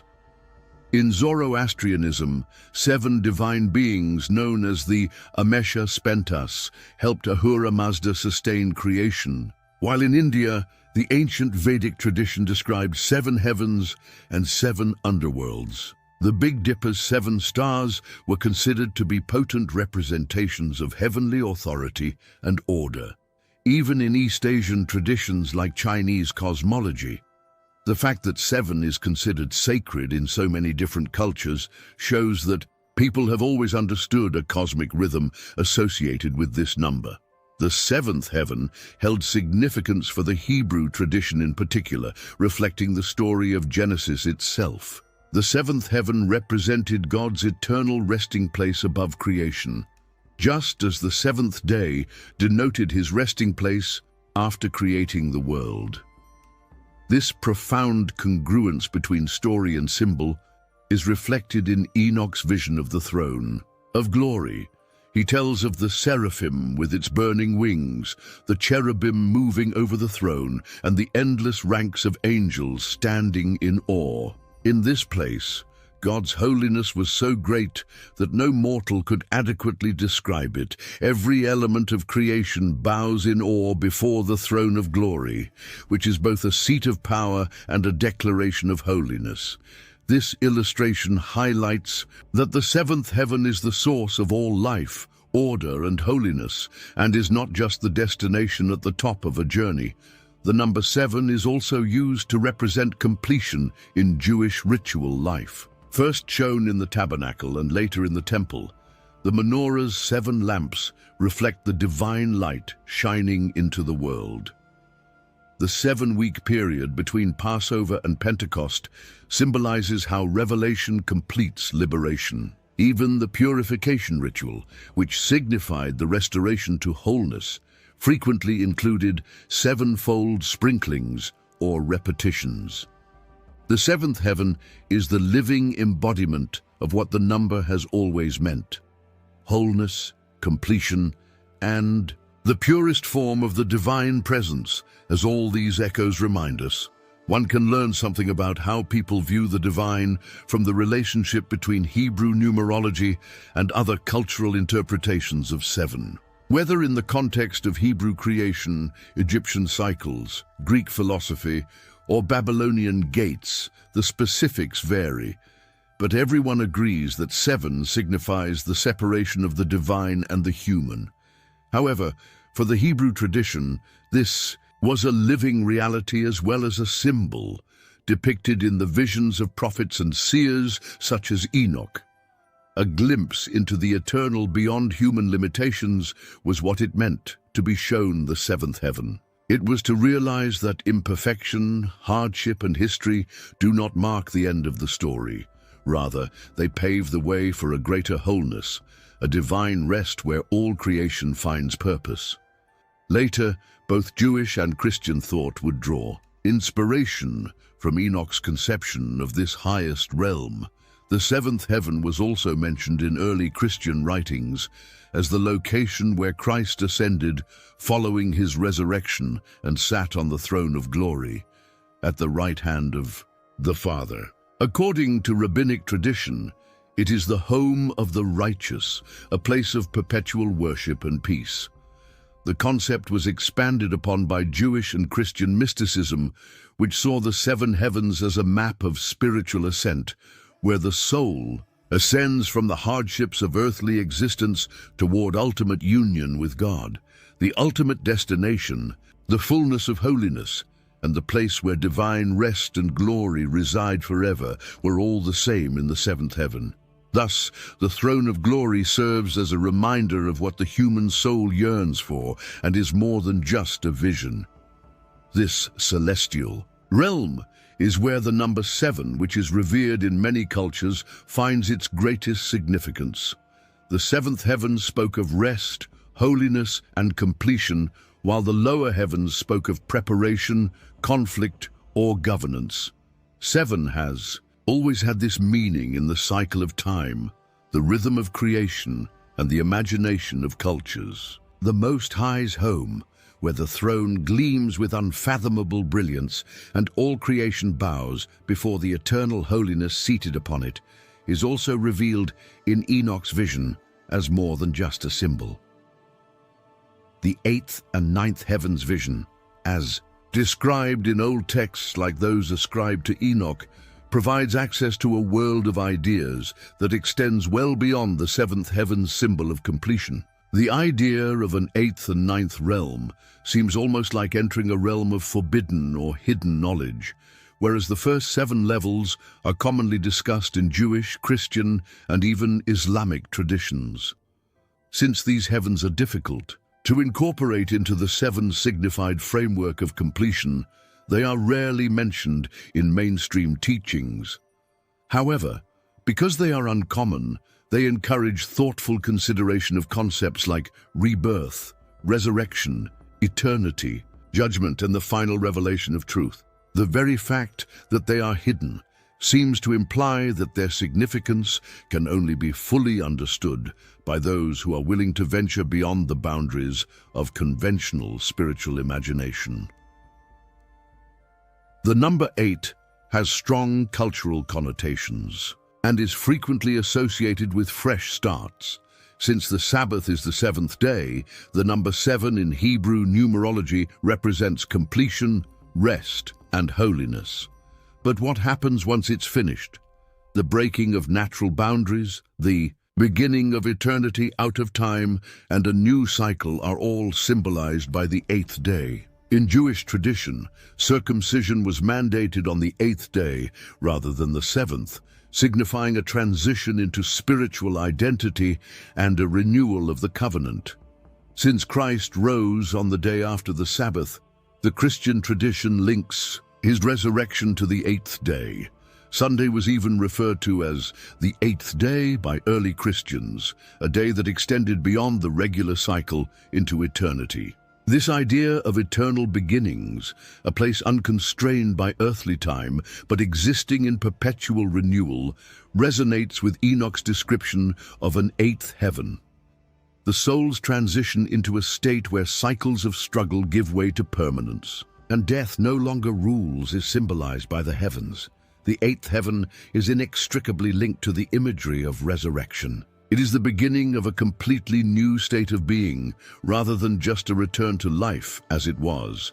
In ancient texts, the concept of resurrection encompasses more than just the physical body. It also refers to the renewal of creation. It is possible to think of the 8th heaven as the place where the laws of decay do not apply, where the soul is encased in eternal light and wearing clothing that cannot be corrupted. Hidden from most traditions, this realm appears to symbolize a state of spiritual transformation as well as a location. It is the dimension where the faithful enter the promise of a new creation that time cannot touch, leaving mortality behind. In contrast, the number 9 is associated with judgment and finality. 9 frequently connotes the revelation of the ultimate truth in biblical numerology. The number of divine completeness intensified is 3 times itself. The mysteries of spiritual truth are finally revealed in the 9th heaven. It is where judgment takes place, not just in the sense of punishment, but also in the revelation of unmistakable truth. This world symbolizes the dismantling of illusions and the last meeting where all ideas and deeds are seen for what they truly are. The 9th heaven completes the cycle with ultimate justice and revelation, while the 8th heaven opens eternity as newness. It's interesting to note that 9 is also related to birth. Before a child is born, it is carried for 9 months. According to this analogy, the soul's last preparation for birth into the fullness of eternity may be represented by the 9th heaven. The 9th heaven is the point at which the soul undergoes its final purification and trial before standing in the absolute truth of divine presence, if the 8th heaven is about entering resurrection life. It is the location where all that is concealed is revealed and where lies cannot persist.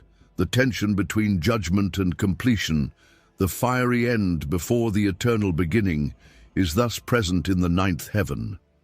So why were these heavens kept hidden from the general public?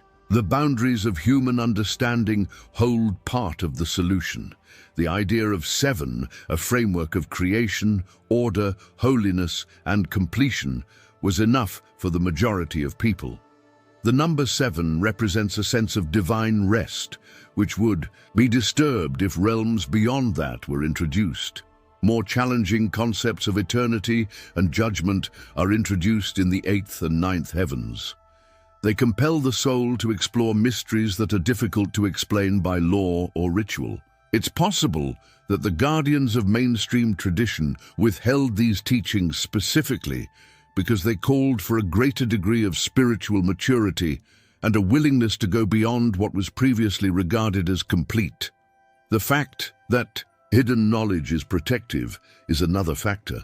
Ancient societies frequently held the view that not everyone should have unrestricted access to sacred truths. Unprepared disclosure of the higher heavens mysteries could result in misinterpretation, corruption, or abuse. Resurrection, eternity, and the final judgment are all mentioned in the 8th and 9th heavens, realities that cannot be boiled down to abstract ideas. Those who had risen through the lower heavens of holiness, wisdom, and discipline were intended to understand these truths. One could only get a glimpse of the mysteries beyond completion by ascending that spiritual ladder.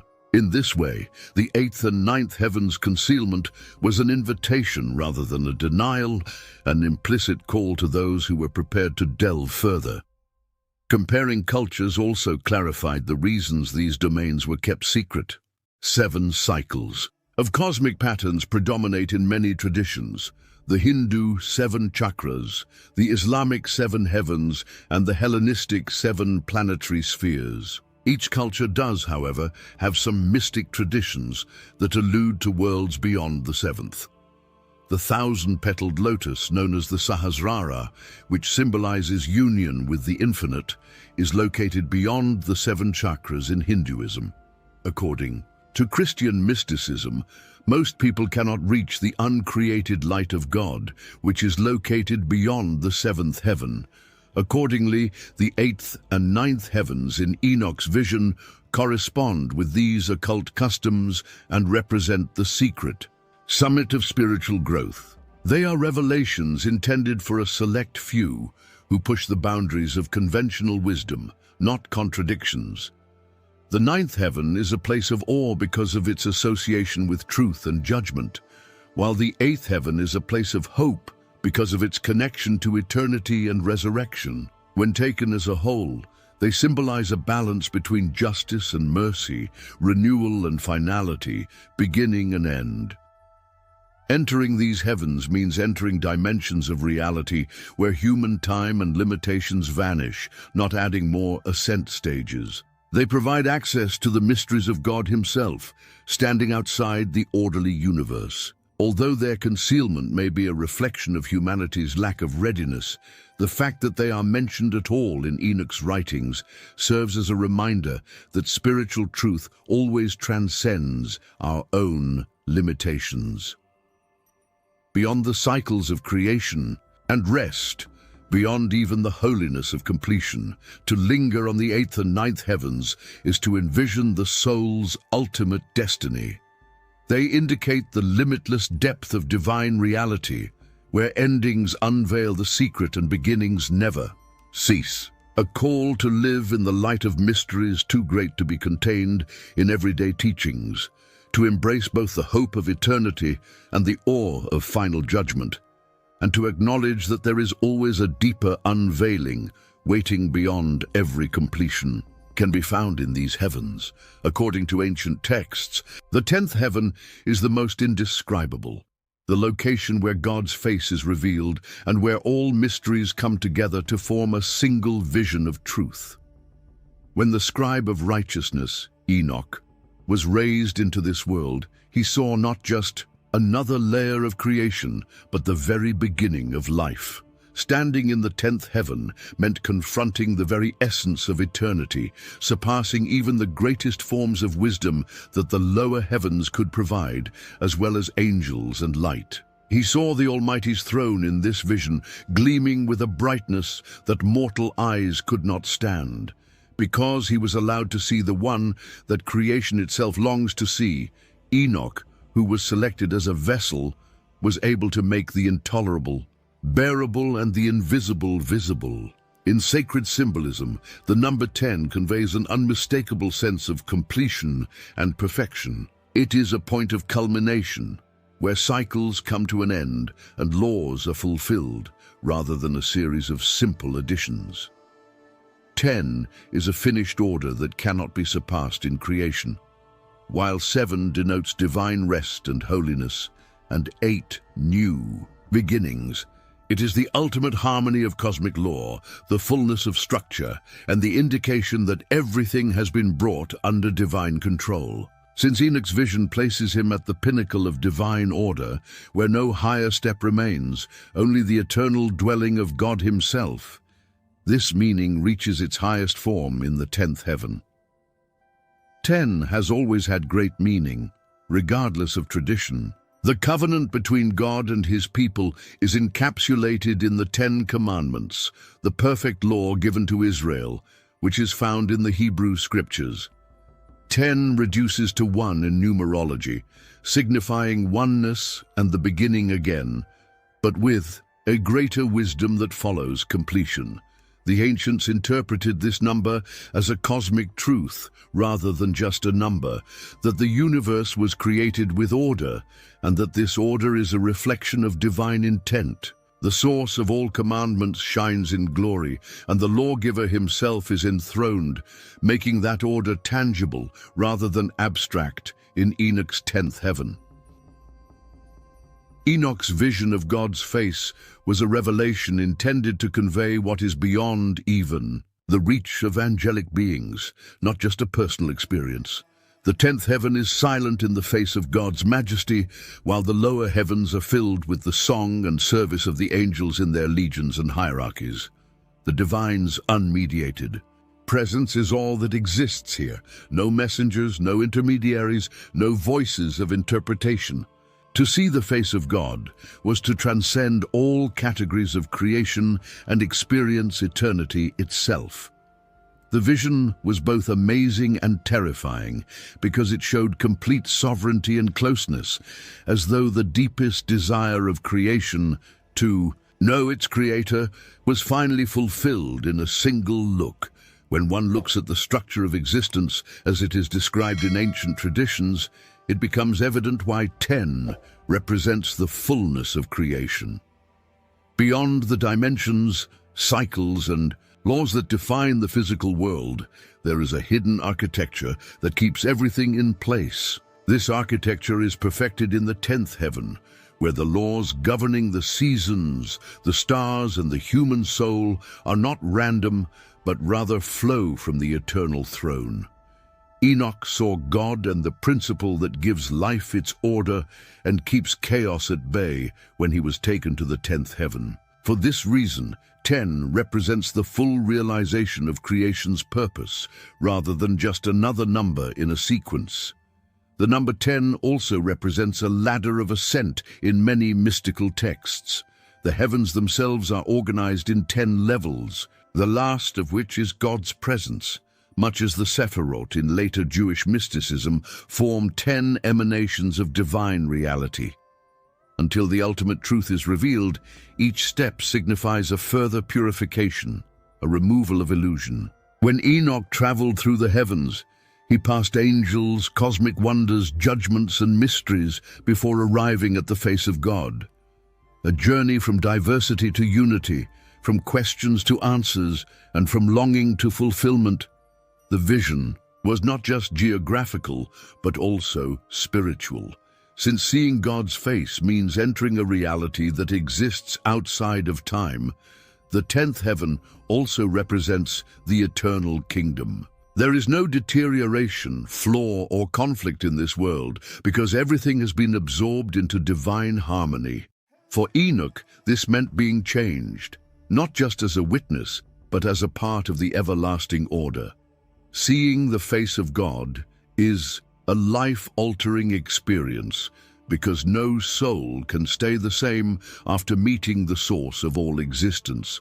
Therefore, the 10th heaven represents both the pinnacle of his vision and the promise of what will happen to creation when it is ultimately completed. Another element of the 10th heaven's symbolism is the law fulfilled.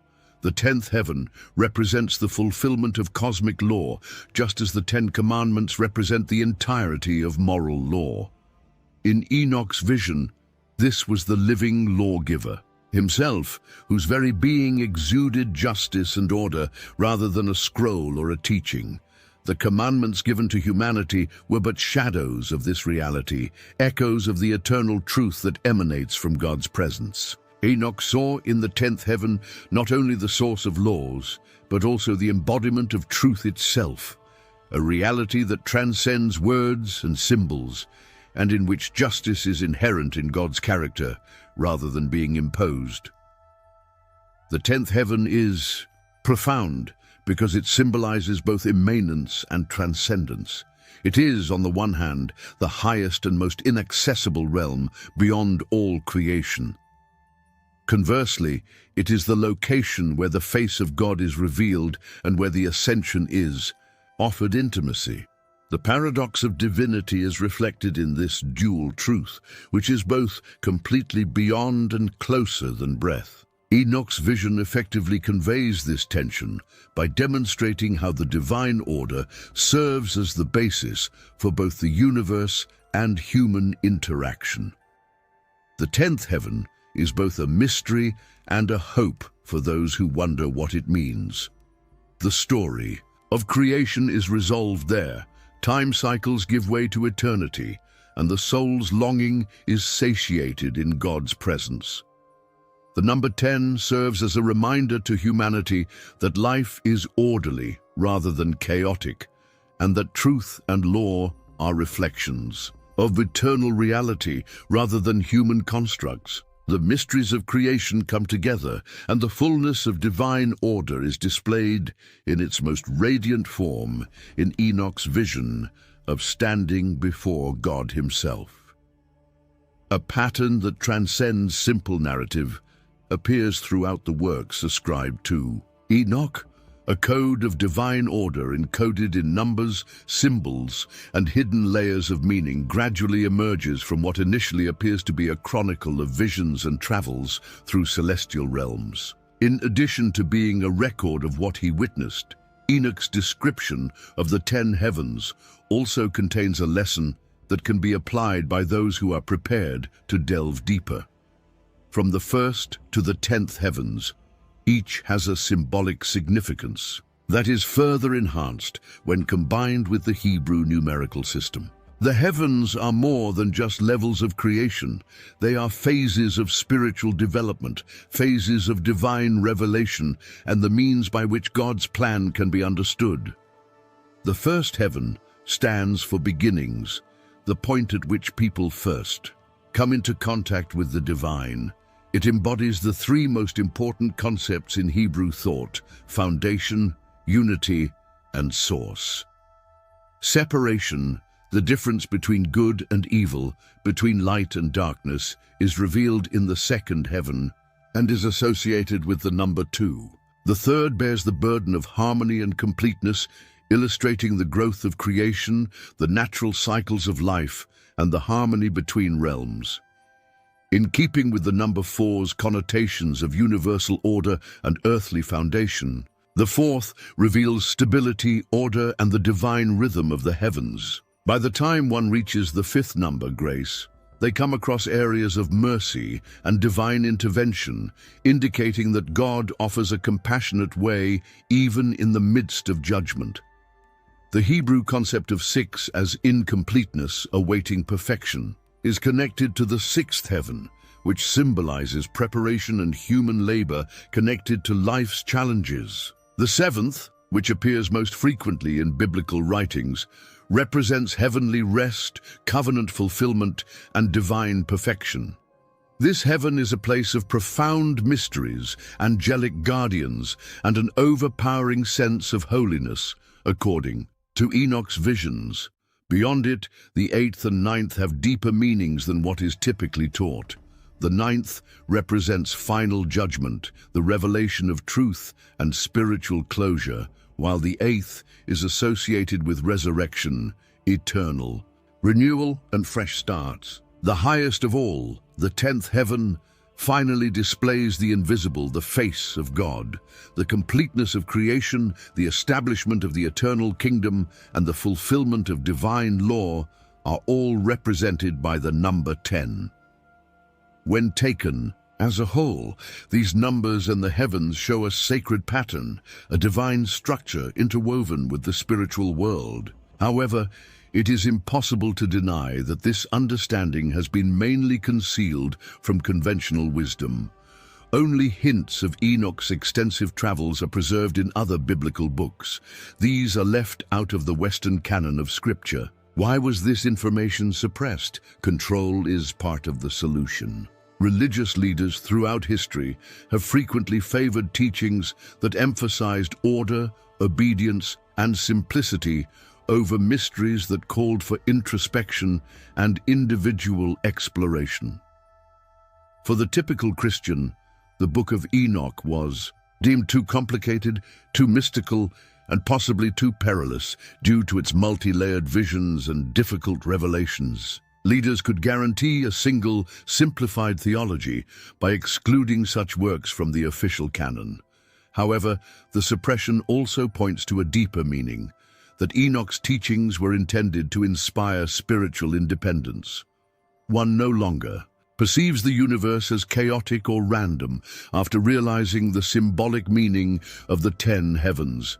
Rather, life itself becomes a part of a divine progression. Birth, hardship, development, judgment, mercy, and rebirth are all components of a greater cycle that God created, rather than separate occurrences.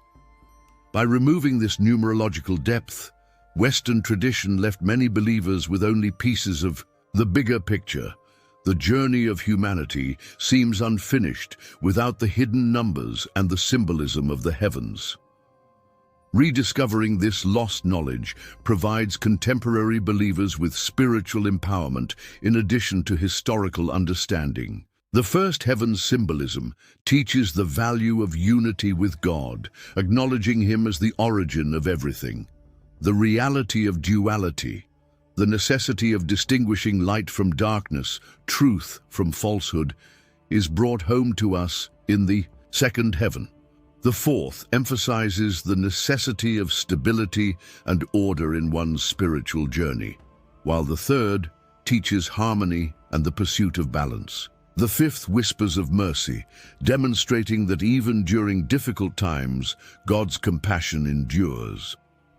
As the trip progresses, The sixth shows that perseverance and hard work are necessary, and that humanity must struggle with unfinished business until divine intervention provides closure. As God's design reaches a point of perfection, the seventh heaven represents a promise of rest and a glimpse of covenantal fulfillment. The eighth encourages believers not to be afraid of endings, because they are always followed by renewal, because it promises new beginnings.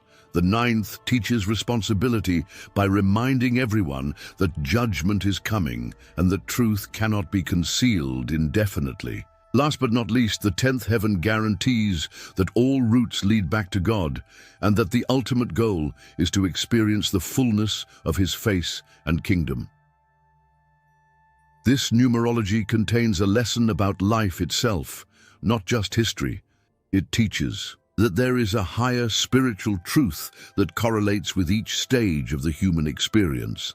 It also shows that the universe was purposefully created as a pattern that reflects divine wisdom rather than as a disorganized accident. Because Enoch's visions speak not only of what he witnessed, but also of what every soul must go through, they have a profound impact on people of all ages.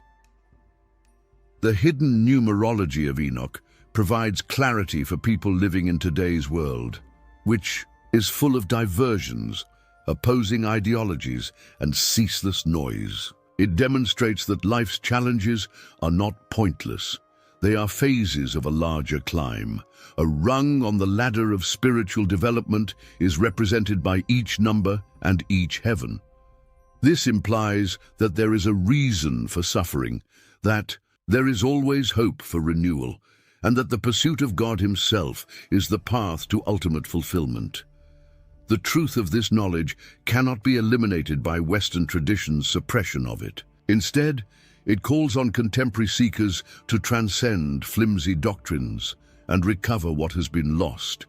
The courage to question, to look beyond what has been passed down, and to realize that divine wisdom frequently lies outside the bounds of what is deemed acceptable, are all necessary for embracing these lessons. It also necessitates humility, because one must approach such mysteries with the openness of a child who wants to learn, rather than with conceit. The heavens that were revealed to Enoch serve as markers for the soul's journey in the here and now, not just as destinations in the afterlife. This is the message that endures. Believers are called to seek the depths of God's wisdom rather than content with superficial faith. We are reminded by the 10 heavens that divine truth is multi-layered, complex, and limitless. They serve as a reminder that God has always made Himself known to people who are ready to listen and who want something beyond custom and ceremony. Above all, they exhort the faithful to acknowledge that the completion of divine order, the fullness of creation, and the vision of God's everlasting kingdom are not merely theoretical concepts, but rather tangible realities that are just waiting to be accepted. What if the Bible you grew up with was only half the story? What if entire chapters of divine knowledge, wisdom about the very structure of heaven itself, were left out, hidden away, and dismissed as forbidden? And what if the secret to unlocking heaven's mysteries was not just written in words, but in numbers, patterns so ancient that they go back to the time of Adam's great-grandson, Enoch?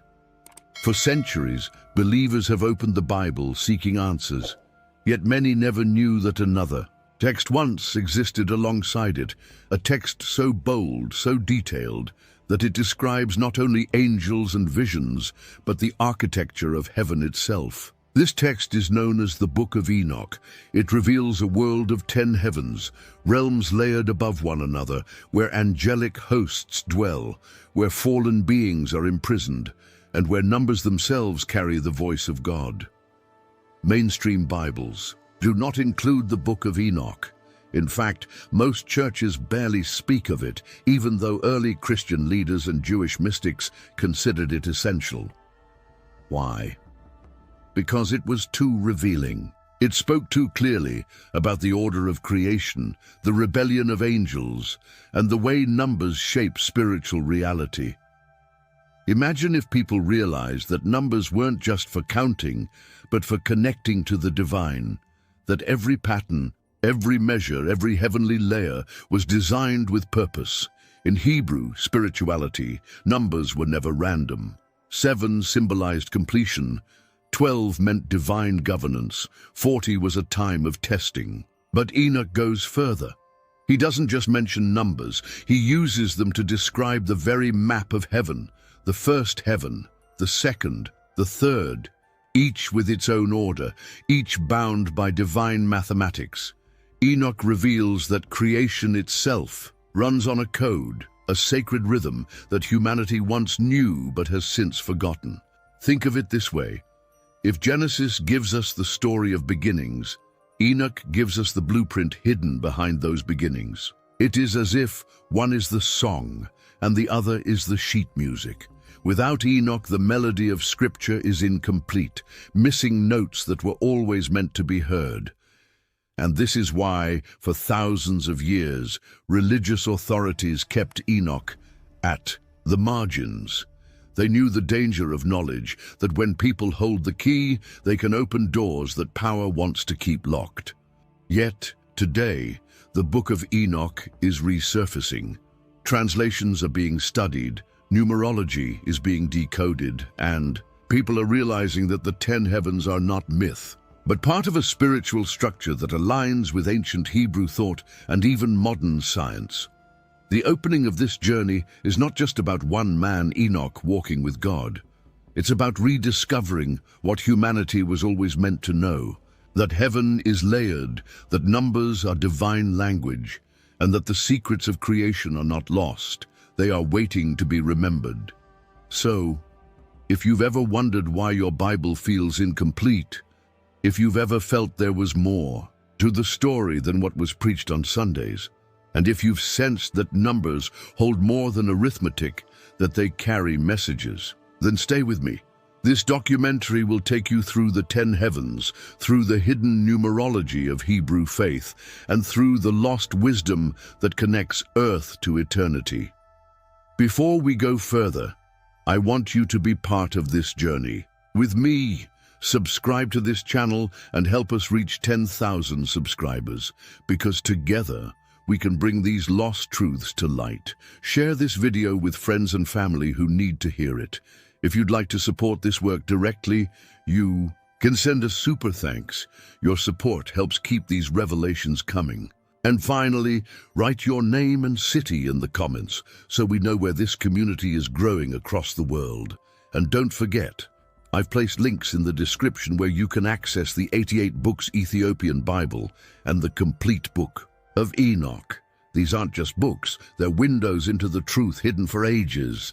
Now let's step into Enoch's vision, where heaven itself unfolds like a map, and where numbers reveal the very code of God's creation. Numbers were never viewed as meaningless symbols on a page in the Hebrew tradition. They held depths of significance that went well beyond what could be tallied or computed. Numbers represented the harmony of the universe, the order of creation, and the rhythm of divine law that permeated every facet of existence in the ancient world.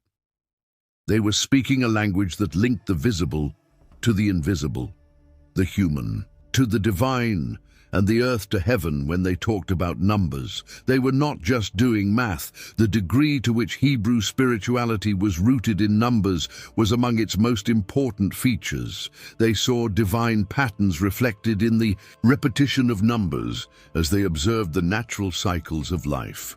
As demonstrated by the 7 days of creation, when God brought the universe from chaos into order before taking a 7th day to rest, 7 came to represent completion.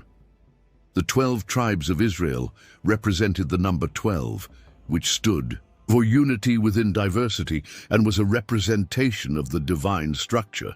In tales of trial, purification, and preparation, such as Moses' 40-day fast on Mount Sinai or Israel's 40-year desert exile, the number 40 carried a special significance. Every number conveyed a distinct truth, and these truths were never arbitrary. They served as holy icons designed to help people align themselves with God's will.